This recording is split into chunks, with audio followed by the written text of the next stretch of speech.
এক ওয়াক্ত নামাজ পড়ে না, খোদার 365 দিন, একটা বছরে কোনো দিন যে ছেলেটা ফজরের নামাজ পড়লা না, তুমি কোন মার ঘরে জন্ম নিলা?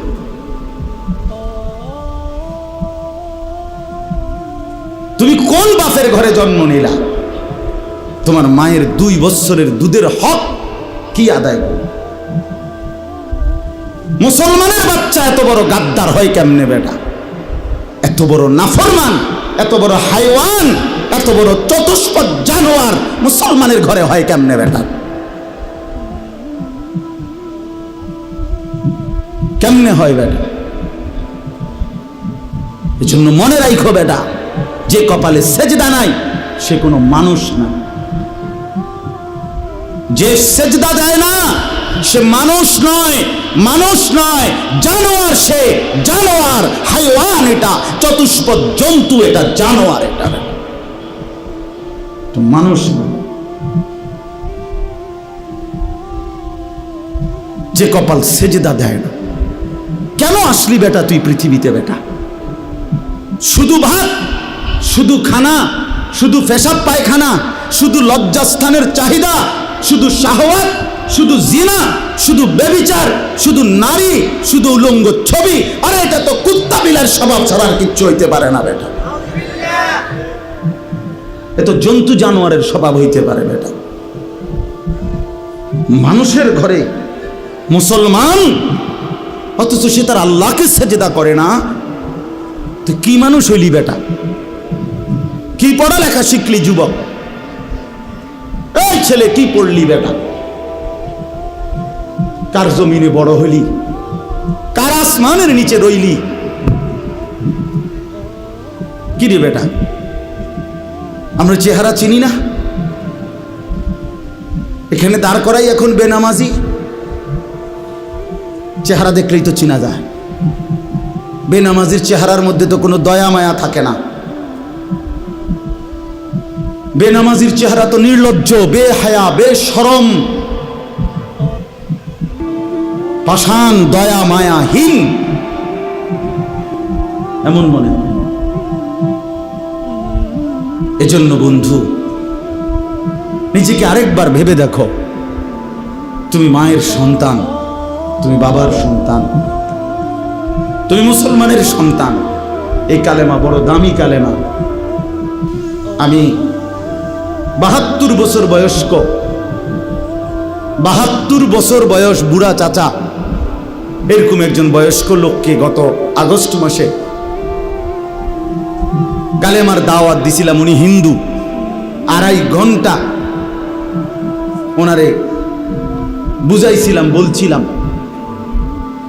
কিন্তু উনি এটা বলে যে ঈশ্বর অদ্বিতীয়, ঈশ্বরের কোনো অংশীদার নাই, আমি প্রতিমা পূজা করি না। উনি এই কথাটা বলে, কিন্তু উনি কালেমা। আমি বললাম, চাচা, আমাদের সাথে আরো আলেমা ছিল, চাচা আপনি এই কথাটাই বলেন, এই কথাটাই বলেন, এটাই কালেমা। আপনি যেটা বিশ্বাস করেন এই কথাটা মুখে বলেন না, কালেমা আরবিটা বলেন, লা ইলাহা ইল্লাল্লাহু মুহাম্মাদুর রাসূলুল্লাহ, এটা বলেন। কত অনুরোধ করলাম, কামসি পর্যন্ত, বিশ্বাস করেন চাচার মুখ দিয়ে এই কথাটা বাইর করতে পারলাম না। কয় না, আমি এটা পড়তাম না। তখন আমি আমার সাথীদেরকে বললাম, হ্যাঁ এবার 72 বছর বয়স্ক একজন মুরব্বী, 72টা বছর জীবন পার হয়ে গেছে, অথচ তার জবান দিয়ে একটাবার কালেমা উচ্চারণ করল না। আর আল্লাহ তাআলা সেই কালেমা আমাদেরকে কত হাজারবার বলার তৌফিক দিছে। কত বড় নিয়ামত, কত বড় সৌভাগ্য যে আমি এক মুসলমান মায়ের ঘরে জন্ম নিছি, আমি এক মুসলমান বাবার ঘরে জন্ম নিছি। আমাদের কি যোগ্যতা ছিল? আমাদের কোনো যোগ্যতা ছিল এখানে? শুধুই কার দয়া?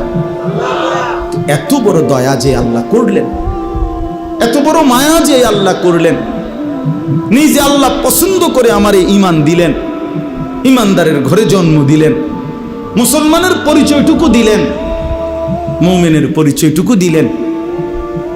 সেই আমি কেমনে আল্লাহর নাফরমানি করি? রাসূলুল্লাহ সাল্লাল্লাহু আলাইহি ওয়াসাল্লাম তিনি বলছেন যে আমি আসার পরে যদি আজ মুসা নবী জীবিত থাকতো, ঈসা নবী জীবিত থাকতো, নবীজি বলেন তারা দুইজনেও আমি মুহাম্মদের অনুসরণ করা ছাড়া তাদের কোনো উপায় থাকতো না। গোটা পৃথিবীতে আল্লাহ নবী সাল্লাল্লাহু আলাইহি সাল্লাম পরিষ্কার বলছেন আমার আবির্ভাবের পরে আর পৃথিবীর কোনো ধর্ম নাই, ধর্ম শুধু একটাই, আমার মাধ্যমে আল্লাহ তাআলা ইসলামের নাম হিসাবে যেই কালেমা, যেই ধর্ম, যেই বিধান আল্লাহ দিয়েছেন আগামীর ইসরাফিলের ফু পর্যন্ত এটাই বিধান, এটাই কালেমা, এটাই ঈমান, এটাই পরিচয়, এটাই জান্নাত লাভের একমাত্র রাস্তা। তো সেই পরিচয়টা আল্লাহ আমাদেরকে দিয়েছেন। আলহামদুলিল্লাহ আমরা নিজেদেরকে মুসলমান বলি ভাইয়া, তো তুমি আমি মুসলমান বলো, ভোটার আইডি কার্ডের মধ্যে, জন্ম নিবন্ধন সনদে, পাসপোর্টে, সব জায়গায় আমরা নিজেদেরকে মুসলমান পরিচয় দেই, আমাদের ধর্ম ইসলাম আমরা লেখি, তা আমরা কেন সেজদা করব না? আমরা কেন নামাজ পড়ব না ভাইয়া? আমরা কেন রাসূলুল্লাহ সাল্লাল্লাহু আলাইহি সাল্লামের সুন্নাতের অনুসরণ করব না কেন? এর চাইতে বড় দুর্ভাগ্য আর কি? অনেক ছেলে, এই জন্য অনেক যুবক ভাই সবার কাছে অনুরোধ করলাম ভাইয়া, আমার হাত জোর করা অনুরোধ, সেজদা করো, নামাজ পড়ো। সেজদা না করলে কোরআন শরীফে আছে সেজদা যদি না করে তো ইবলিস তার পরিচয় 1 ঘন্টা আগেও তারে কোনো ইবলিস কইতো না, শয়তান বলতো না, তার নাম ছিল মুআল্লিমুল মালাইকা। এই যারে এখন ইবলিস বলে তার আগে পরিচয় ছিল সে ছিল ফেরেশতাদের শিক্ষক, সে ছিল জিন, কোরআন শরীফে আছে, সে ছিল ফেরেশতাদের টিচার। কিন্তু যখনই একটা সেজদা করে নাই, আদম আলাইহিস সালামকে সেজদা করতে বলছে আল্লাহ, তো কয়টা সেজদা করে নাই? একটা সেজদা না করার কারণে তার পরিচয় হয়ে গেল পরবর্তী মিনিট থেকে শয়তান। তাহলে এই জন্য শয়তানকে কেন শয়তান বলা হইল? সেজদা না করার কারণে। কথা বলেন না কেন? এই জন্য সেজদা না করলে শয়তান হয়, ইবলিস হয়, মরদুদ হয়, অভিশপ্ত, মালউন, লানতের যোগ্য, রাজিম, ঘৃণিত। এই জন্য ভাইয়া তুমি কোনোভাবে দামি হইতে পারবা না, দামি হইতে পারবা না, সেজদাবিহীন দামি হয় না।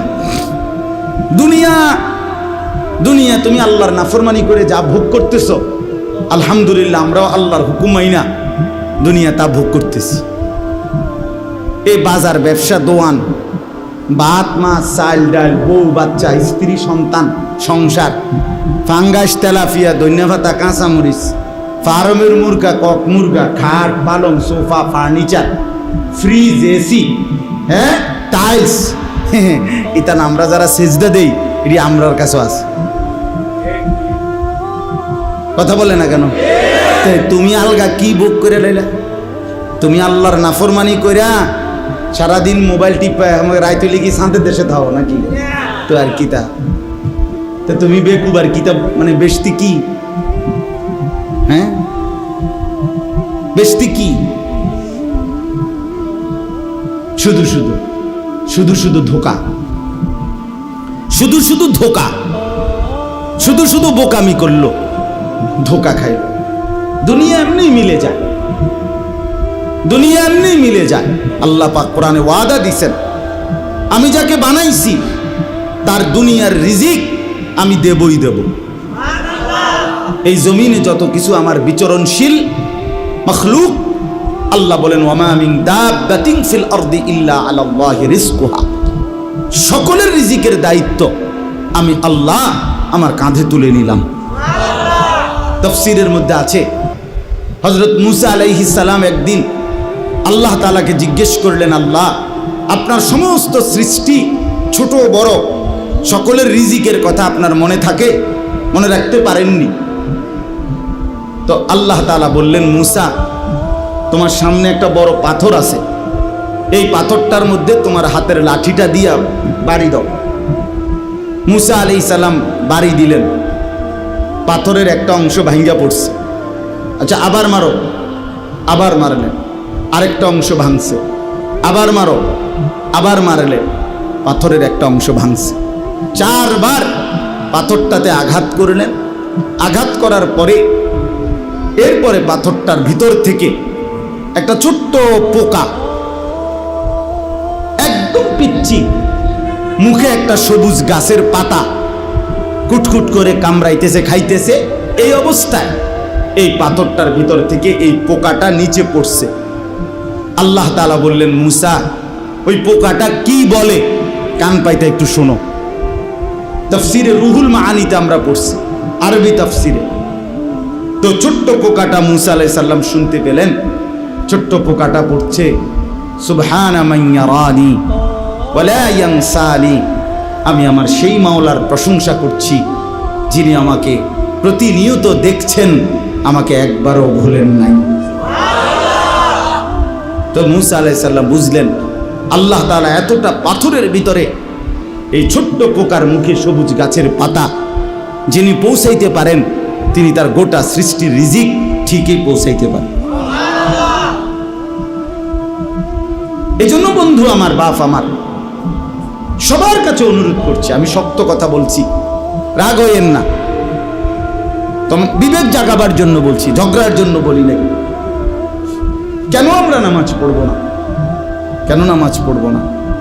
রাসূলুল্লাহ সাল্লাল্লাহু আলাইহি সাল্লামের ভালোবাসার দাবি, মহব্বতের দাবি এটা, আল্লাহকে সিজদা করা। রাসূলুল্লাহ সাল্লাল্লাহু আলাইহি ওয়াসাল্লাম ইন্তেকালের পূর্ব মুহূর্তে আম্মাজান আয়েশা রাদিয়াল্লাহু তাআলা আনহাকে ওনার বুকের মধ্যে মাথা রাখা অবস্থায় নবীজি ইন্তেকাল করছিলেন। এই ইন্তেকালের পূর্ব মুহূর্তে হযরত জিবরাইল এবং আজরাইল দুইজন ফেরেশতাকে সামনে রেখে আল্লাহ নবী সাল্লাল্লাহু আলাইহি ওয়াসাল্লাম আম্মাজান আয়েশাকে বলছিলেন, আয়েশা আমি চলে যাচ্ছি আমার মালিকের কাছে, যাওয়ার আগে তোমার মাধ্যমে আমার উম্মতের জন্য আখিরি নসিহত, আমার উম্মতের জন্য আমার শেষ কথা, আসসালাত আসসালাত আসসালাত। আমার উম্মতকে বইল নামাজ ঠিক রাখতে, নামাজ ঠিক রাখতে, নামাজ ঠিক। আমার বাপ, কোনো বাবা যদি মৃত্যুর পূর্বে কিছু ওসিয়ত করে, সন্তান যত পাষাণই হোক না কেন, সে তার মৃত্যু পথযাত্রী বাবার ওসিয়ত পালন করে। তা আমাদের নবী সাল্লাল্লাহু আলাইহি ওয়াসাল্লামের আখিরি নসিহত ছিল নামাজ, উম্মতের নামাজ। তো সেই নামাজ যদি আমরা আন্তরিকতার সাথে পালন না করি, তো আমাদের নবীর সাথে আমাদের সম্পর্ক কই? রাসূলুল্লাহ সাল্লাল্লাহু আলাইহি সাল্লাম কোরআনের মধ্যে আছে, সূরা নিসার মধ্যে আল্লাহ তাআলা বলছে, বন্ধু আপনাকে সামনে রেখে আপনার উম্মতের আমলনামা খোলা হবে। তো নবীজি সাল্লাল্লাহু আলাইহি সাল্লামের সামনে যখন আমলনামা উম্মতের খুলবে, তা আল্লাহ নবী সাল্লাল্লাহু আলাইহি সাল্লাম যখন দেখবে আমলনামায় পৃষ্ঠার পর পৃষ্ঠা, পৃষ্ঠার পর পৃষ্ঠা, এক ওয়াক্ত নামাজ নাই, ফজরের নামাজ নাই, 10 বছর, 5 বছর, 3 বছর, রাসূলুল্লাহ সাল্লাল্লাহু আলাইহি সাল্লাম বলবেন, হায় উম্মত, আমি শেষবারের মতো বলে গেছিলাম, আমার শেষ ওসিয়তটা ছিল নামাজ। তুই উম্মত আমার শেষ কথাটাও, আমার মৃত্যু পথযাত্রার সময় কথাটাও পালন করলি না। এই কি আমলনামা নিয়ে আসলি? আমি কেমনে আমার আল্লাহর কাছে সুপারিশ করব? নবী সাল্লাল্লাহু আলাইহি সাল্লামের সুপারিশ এটা মামুর বাড়ি না, হাউজে কাউসারের পানি সস্তা দরের কোনো পানি না যা আপনি চাইবেন আর দিয়ে দিবে। না না বাপ, বিষয়টা এমন না। আপনি ভালো আলেম থেকে জিজ্ঞাসা করে নিয়েন। সুপারিশ এটা আপনার মামুর বাড়ির আবদার না। কাকে সুপারিশ করবেন তা আল্লাহর পক্ষ থেকে নির্ধারিত করা আছে। কাকে হাউজে কাউসারের পানি পান করাবেন তাও আল্লাহ তাআলার পক্ষ থেকে নির্ধারিত করা আছে, নির্ধারিত করা আছে। এই জন্য এটাকে একবার ছোট্টখাট্ট খামখেয়ালি মনে করলে হইতো না। এই জন্য আপনি এই আমল নামা কেমনে দেখাইবেন? যুবক ভাই, তুমি তোমার এই নওজোয়ান কালের এই আমল নামাটা কেমনে দেখাইবা যে একটা সেজদাও নাই, ফজর জোহর আসর মাগরিব এশা নাই? এমন হইল কেন? এই জন্য আমরা যারা রাসূলুল্লাহ সাল্লাল্লাহু আলাইহি সাল্লামকে ভালোবাসি, আমাদের দায়িত্ব এটা 5 ওয়াক্ত নামাজ পড়া। কি পড়া বলেন? এটা পড়তেই হবে, পড়তেই হবে, এটা পড়তেই হবে। কোরআন এবং সুন্নাহর মধ্যে অসংখ্য প্রমাণ আছে যেখান থেকে আল্লাহ এবং তার রাসূল নামাজের গুরুত্ব বারবার বারবার বলেছেন। আল্লাহ আমাদেরকে বুঝার তৌফিক দান করেন। আমাদের নবী সাল্লাল্লাহু আলাইহি সাল্লাম সারা আলমের জন্য নবী, সারা কায়নাতের নবী। তা এত বড় শ্রেষ্ঠতম নবী পেয়ে আমরা যদি তাকে মূল্যায়ন না করি, তার কথা পালন না করি, তা এর চাইতে উত্তম আর কে হবে? এর চাইতে উত্তম আর কে আসবে আমাদেরকে বুঝাবার জন্য? নবীজির চাইতে উত্তম আর কে আসবে? কেউ আসবে না।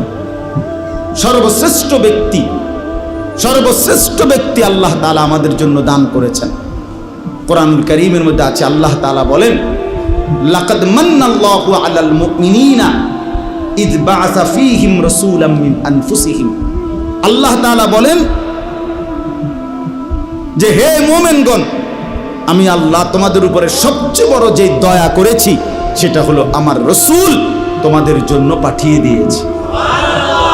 এই পৃথিবীর সব কিছু আমার নিয়ামত, কিন্তু এগুলো আমি সবাইকে দিছি, কিন্তু আখিরি বন্ধু, আমার আখিরি বন্ধু, আমার শ্রেষ্ঠতম রাসূল, আমার কলিজার টুকরা আমি তোমাদেরকে দিয়ে দিছি, তোমাদের জন্য পাঠাইছি। আল্লাহ তার খাজানার সবচেয়ে বড় সম্পদ আল্লাহ তাআলা দান করছেন আমাদেরকে, দান করছেন আমাদের। এই জন্য দয়া করে আমরা যেন কদর করি। এই আয়াতের তরজমা শুনেন। নবী সাল্লাল্লাহু আলাইহি সাল্লামকে আল্লাহ তাআলা বলেন, কুল, হে নবী আপনি বলুন, ইয়া আইয়ুহান নাস, হে সমস্ত মানুষ, সারা পৃথিবীর মানুষকে আল্লাহ তাআলা ডাক দিতে বলছে। হে নবী আপনি বলেন, হে লোক সকল, হে জগতের সমস্ত মানুষ, শোনো তোমরা, ইন্নী রাসূলুল্লাহি ইলাইকুম জামিআ, নিশ্চয় আমি আল্লাহর রাসূল, ইলাইকুম জামিআ, তোমাদের সকলের জন্য, সারা পৃথিবীর বিশ্ব মানবতার জন্যে আমি হলাম আল্লাহর রাসূল। তো আল্লাহ তাআলা বলেন, আমার পরিচয়টা তুলে ধরেন নবী, আপনার পরিচয়ও তুলে ধরছেন যে আপনি সারা বিশ্ব মানবতার রাসূল। এবার আমার পরিচয়ও ধরেন যে এই কথাটা কে বলছে। আল্লাযী লাহু মুলকুস সামাওয়াতি ওয়াল আরদ, সাত আসমান এবং জমিনের মালিকানা যেই আল্লাহ, তিনি বলছেন যে আমি সারা পৃথিবীর মানুষের জন্য আমি আল্লাহর রাসূল। লা ইলাহা ইল্লা হুয়া ইউহয়ী ওয়া ইউমীতু, তিনি ওই আল্লাহ যিনি ছাড়া আর কোনো ইলাহা নাই, তিনি সকলকে জীবন দেন, তিনি সকলকে মৃত্যু দান করেন। জীবন মৃত্যু দানকারী, একত্ববাদের অধিকারী আর কোনো ইলাহা নাই যিনি ছাড়া। সেই মহান আল্লাহ রব্বুল আলামিন, গোটা কায়নাতের মালিকানা যার, তারই পক্ষ থেকে আমি তোমাদের সবার জন্য আল্লাহর রাসূল। অতএব আমাদের করণীয় কি? তো আল্লাহ তাআলা বলেন, হে নবী আপনি বলেন তোমাদের করণীয় কি? ফাআমিনু বিল্লাহি ওয়া রাসূলিহিন নাবিয়্যিল উম্মি আল্লাযী